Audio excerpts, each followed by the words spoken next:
Livro Boa Nova, obra psicografada por Francisco Cândido Xavier, pelo espírito Humberto de Campos. Capítulo 10. O Perdão. As primeiras peregrinações do Cristo e de seus discípulos em torno do lago haviam alcançado inolvidáveis triunfos. Eram doentes atribulados que agradeciam um alívio buscado ansiosamente. Trabalhadores humildes que se enchiam de santas consolações ante as promessas divinas da Boa Nova. Aquelas atividades, entretanto, começaram a despertar a reação dos judeus rigoristas, que viam em Jesus um perigoso revolucionário. O amor que o profeta Nazareno pregava vinha quebrar antigos princípios da lei judaica. Os senhores da terra observavam cuidadosamente as palestras dos escravos, que permutavam imenso júbilo proveniente das esperanças num novo reino que não chegavam a compreender. Os mais egoístas pretendiam ver no profeta generoso um conspirador vulgar, que desejava levantar as iras populares contra a dominação de Herodes. Outros presumiam na sua figura um feiticeiro incomum que era preciso evitar.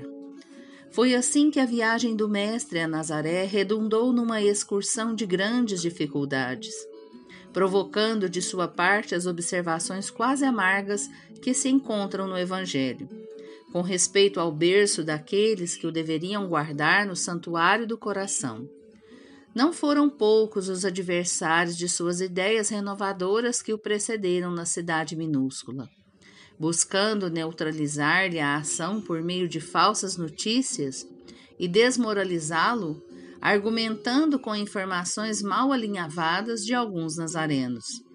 Jesus sentiu de perto a delicadeza da situação que lhe criara com a primeira investida dos inimigos gratuitos de sua doutrina.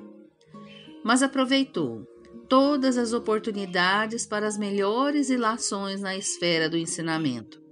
No entanto, o mesmo não aconteceu a seus discípulos. Filipe e Simão Pedro chegaram a questionar seriamente com alguns senhores da região, trocando palavras ásperas em torno das edificações do Messias. As gargalhadas irônicas, as apreciações menos dignas lhes acendiam no ânimo propósitos impulsivos de defesas apaixonadas. Não faltavam os que viam no Senhor um servo ativo do espírito do mal, um inimigo de Moisés, uma secla de príncipes desconhecidos ou de traidores ao poder político de Antipas. Tamanhas foram as discussões em Nazaré, que os seus reflexos nocivos se faziam sentir fortemente sobre toda a comunidade dos discípulos. Pedro e André advogavam a causa do mestre com expressões incisivas e sinceras. Tiago aborrecia-se com a análise dos companheiros. Levi protestava, expressando o desejo de instituir debates públicos, de maneira a evidenciar-se a superioridade dos ensinos do Messias em confronto com os velhos textos. Jesus compreendeu os acontecimentos e calmamente ordenou a retirada, afastando-se da cidade com tranquilo sorriso. Não obstante a determinação e apesar do regresso a Cafarnaum, a maioria dos apóstolos prosseguiu em discussão, estranhando que o mestre nada fizesse, reagindo contra as envenenadas insinuações a seu respeito. Daí a alguns dias, obedecendo às circunstâncias ocorrentes naquela situação, Pedro e Filipe procuraram avistar-se com o Senhor, ansiosos pela claridade dos seus ensinos. Mestre, chamaram-vos servo de Satanás e reagimos prontamente, dizia Pedro com sinceridade ingênua. Observávamos que por vós mesmo nunca oporíeis a contradita, ajuntava Filipe, convicto de haver prestado excelente serviço ao mestre bem-amado. E por isso, revidamos aos ataques com a maior força de nossas expressões. Não obstante o calor daquelas afirmativas, Jesus meditava, com uma doce placidez no olhar profundo. enquanto os interlocutores o contemplavam ansiando pela sua palavra de franqueza e de amor. Afinal, saindo de suas reflexões silenciosas, o mestre interrogou: acaso poderemos colher uvas nos espinheiros? De modo algum me empenharia em Nazaré numa contradita estéril aos meus opositores. Contudo, procurei ensinar que a melhor réplica é sempre a do nosso próprio trabalho, do esforço útil que nos seja possível.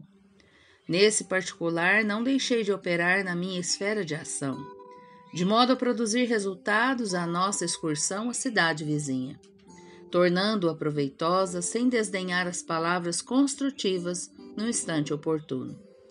De que serviriam as longas discussões públicas inçadas de duestos e zombarias? Ao termo de todas elas, teríamos apenas menores probabilidades para o triunfo glorioso do amor e maiores motivos para a separatividade e odiosas dissensões. Só devemos dizer aquilo que o coração pode testificar, mediante atos sinceros, porque de outra forma, as afirmações são simples ruído sonoro de uma caixa vazia. Mestre, atalhou Filipe quase com mágoa, a verdade é que a maioria de quantos compareceram às pregações de Nazaré falavam mal de vós. Mas não será vaidade exigirmos que toda a gente faça de nossa personalidade um elevado conceito? Interrogou Jesus com energia e serenidade. Nas ilusões as criaturas da terra inventaram para sua própria vida, nem sempre constitui bom atestado da nossa conduta o falarem todos bem de nós indistintamente. Agradar a todos é marchar pelo caminho largo onde estão as mentiras da convenção. Servir a Deus é tarefa que deve estar acima de tudo, e por vezes nesse serviço divino é natural que desagrademos aos mesquinhos interesses humanos. Filipe, sabes de algum emissário de Deus que fosse bem apreciado no seu tempo? Todos os portadores da verdade do céu são incompreendidos de seus contemporâneos. Portanto, é indispensável consideremos que o conceito justo é respeitável, mas antes dele, necessitamos obter a aprovação legítima da consciência, dentro de nossa lealdade para com Deus. Mestre, obtemperou Simão Pedro, a quem as explicações da hora calavam profundamente. Nos acontecimentos mais fortes da vida, não deveremos então utilizar as palavras enérgicas e justas? Em toda circunstância, convém naturalmente que se diga o necessário, porém, é também imprescindível que não se perca tempo. Deixando transparecer que as elucidações não lhe satisfaziam plenamente, perguntou Filipe: Senhor, vossos esclarecimentos são indiscutíveis. Entretanto, eu preciso acrescentar que alguns dos companheiros se revelaram insuportáveis nessa viagem a Nazaré. Uns me acusaram de brigão e desordeiro, outros de mal entendedor de vossos ensinamentos, e se os próprios irmãos da comunidade apresentam essas falhas, como há de ser o futuro do Evangelho? O mestre refletiu um momento e retrucou: estas são perguntas que cada discípulo deve fazer a si mesmo.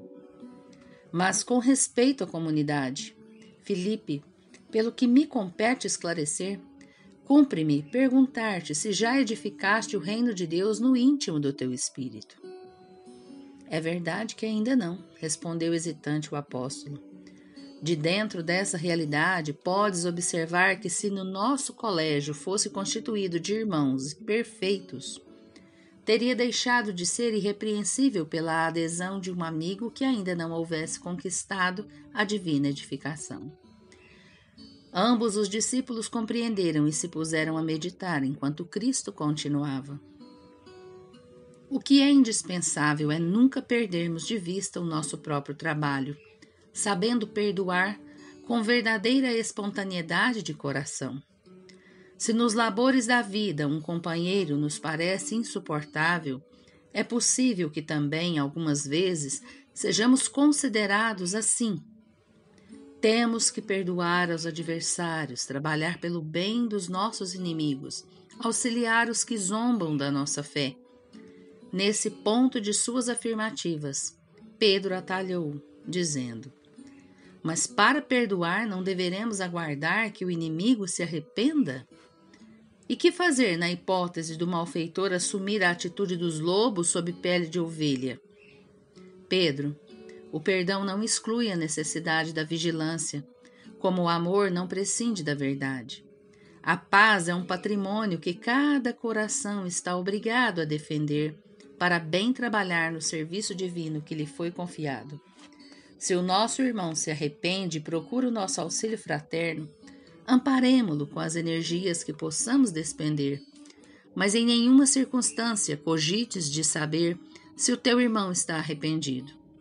Esquece o mal e trabalha pelo bem.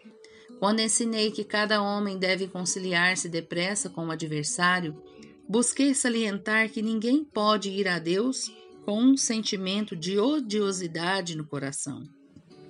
Não poderemos saber se o nosso adversário está disposto à conciliação. Todavia, poderemos garantir que nada se fará sem a nossa boa vontade e pleno esquecimento dos males recebidos. Se o irmão infeliz se arrepender, estejamos sempre dispostos a ampará-lo e a todo momento precisamos e devemos olvidar o mal. Foi quando então fez Simão Pedro a sua célebre pergunta: Senhor, quantas vezes pecará meu irmão contra mim, que lhe hei de perdoar? Será até 7 vezes? E Jesus respondeu-lhe calmamente: não te digo que até 7 vezes, mas até 70 vezes 7. Daí por diante o mestre sempre aproveitou as menores oportunidades para ensinar a necessidade do perdão recíproco entre homens na obra sublime da redenção. Acusado de feiticeiro, de servo de Satanás, de conspirador, Jesus demonstrou em todas as ocasiões o máximo de boa vontade para com os espíritos mais rasteiros de seu tempo, sem desprezar a boa palavra no instante oportuno. Trabalhou a todas as horas pela vitória do amor, com o mais alto idealismo construtivo. E no dia inesquecível do Calvário, em frente dos seus perseguidores e verdugos, revelando aos homens ser indispensável a imediata conciliação entre o espírito e a harmonia da vida, foram estas as suas últimas palavras: Pai, perdoai-lhes, porque eles não sabem o que fazem.